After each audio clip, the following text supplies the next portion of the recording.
एक दिन शांडिनी अपने पति को नहलाकर, स्नान करवाकर, अच्छे कपड़े पहनाकर, इत्र लगाकर आंगन में सुला रखा है बाहर। एक वेश्या उस रास्ते से निकलती है। शांडिनी के पति का मन उस वेश्या के ऊपर अनुरक्त हो जाता है। कहे तो किससे कहे, अपनी पत्नी से ही कहा, एक रात्रि में उस वेश्या के घर पर व्यतीत करना चाहता हूं। एक माता बहन के लिए इससे बड़ा दुख क्या हो सकता है। वो क्या कहा उस कोड़िए ने, जो शांडिनी का पति, उसने कि मैं एक रात्रि उस वेश्या के घर पर व्यतीत करना चाहता हूं। एक माता बहन के लिए इससे बड़ा दुख और कोई नहीं हो सकता है। पर शांडिनी बड़े धैर्य से कहती है, स्वामी अगर आपकी ये इच्छा है, इस इच्छा को मैं पूरी कराऊंगी। आदर्श महान पतिव्रता सती शांडिनी रोज उस वेश्या के घर में जाकर झाड़ा बुहारा करती है, झाड़ू निकालती है। एक दिन उस वेश्या ने हाथ पकड़कर कहा, तू यहां पर झाड़ू क्यों निकालती है, जहां देह व्यापार होता है, अनाचार होता है, पापाचार होता है। मैं गणिका हूं और तू यहां पर झाड़ू निकालती है। कथा परिसर में झाड़ू निकालने का पुण्य है, यज्ञ परिसर में झाड़ू निकालने का पुण्य है, गुरुग्रह जाकर सेवा करने का पुण्य है। परंतु देवालय में अगर जाकर झाड़ू निकालो तो पुण्य है, परंतु जहां पर देह व्यापार होता हो वहां पर झाड़ू निकालने से आपको पुण्य नहीं मिलेगा। क्यों झाड़ू निकालती है तू? तो शांडिनी का वचन दो, जो मैं कहूंगी वो तुम करोगी। गणिका ने स्वीकृति दे दी। इतनी सेवा जब यहां पर कौन सेवा करे, उसके यहां जाकर कौन सेवा करता भला। तो स्वीकृति दे दी, आप जो कहोगे वो मैं करूंगी। शांडिनी ने कहा, मेरा पति आपके यहां पर एक रात्रि व्यतीत करना चाहता है। न चाहते हुए भी स्वीकृति दे दी। अपने पति को रात के समय अंधकार में कंधे के ऊपर उठाकर शांडिनी उस वेश्या के घर छोड़ने जा रही है। दिन में कोई देख ले तो मेरे पति की संसार में मान, इज्जत, सम्मान में कमी आवे, इसलिए रात्रि के समय में अपने पति को कंधे के ऊपर उठाया और उस वेश्या के घर छोड़ने जा रही है। रास्ते में महात्मा जी तप कर रहे हैं। उन महात्मा जी से शांडिनी का पति का पांव स्पर्श हो जाता है।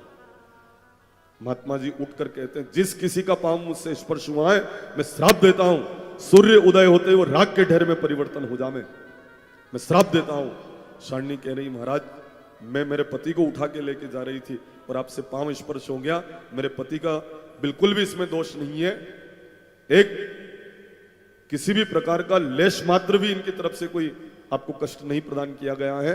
गलती मेरी है, मुझे ध्यान नहीं रहा और इनका पांव आपसे स्पर्श हो गया। ये चल नहीं रहे, मैं खुद उठा के इनको लेके जा रही हूं।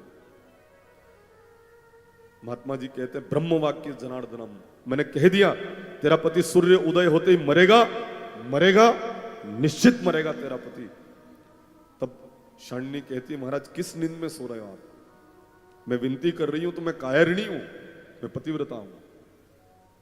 अगर आप कहते हैं कि सूर्य उदय होते ही पति मर जावे, मैं भी कहती हूं अब कभी सूर्य उदय ही नहीं होंगे तो मेरे पति भी कभी मरेंगे नहीं। मैंने मन वचन कर्म से केवल अपने पति की सेवा की हो तो मैं सूर्य को बंधन में डालकर कहती हूं कि अब कभी भी सूर्य उदय ना हो। यूं करके जल छोड़ दिया। मैंने मन वचन कर्म से अपने पति की सेवा की हो, सूर्य उदय ना हो। 48 घंटे हो गए, सूर्य उदय नहीं हो रहे। सभी देवता घबरा चुके हैं। अभी ग्रहण का समय नहीं, अभी प्रलय का समय नहीं, तो फिर सूर्य कहां चले गए? किसी सती नारी ने रोका है। तीनों देवता अनुसुया माता जी के पास जाते हैं और कहते हैं, माता जी हम तीनों को अगर नहीं पता है तो किसी सती ने सूर्य को रोका है। या तो हमारी तीन की शक्तियां हैं, ब्रह्मा विष्णु महेश की, या फिर किसी सती की शक्ति है जिससे सूर्य रुक सकते हैं। माते किसी सती ने सूर्य को रोक दिया है। अनुसुया माता कहते हैं कि मेरी शिष्य है सती शांडिलिनी, ये अनुसुया माता की शिष्या थी। मेरी शिष्य है सती शांडिलिनी, अगर उनके पति सूर्य उदय होने के बाद मर जावे और उनको अगर आप जीवित करने का वचन दे तो मैं सूर्य को उदय करवा सकती हूं, नहीं तो अब कभी भी सूर्य उदय नहीं होगा। वचन दीजिए आप। तीनों देवता कहते हैं मरा हुआ कभी जिंदा होता ही नहीं है। सृष्टि में जो विधान है वो विधान कभी बदलता नहीं है, मरा कभी जिंदा होता नहीं है। तो फिर आप तीनों देवता अपने अपने धाम को चले जाओ। अब कभी भी सूर्य उदय होगा ही नहीं, क्योंकि शंडी का पति जीवित नहीं होता तो सूर्य भी उदय नहीं होगा। तीनों देवता वचन देते हैं, माते विधान पहली बार बदलेगा, मरा हुआ व्यक्ति को जीवित करेंगे, अब सूर्य को उदय करा दो। अनुसुईया माता तीनों देवताओं को लेकर शांडिनी के घर जा रही है। घर मत कहो, मंदिर कह दो।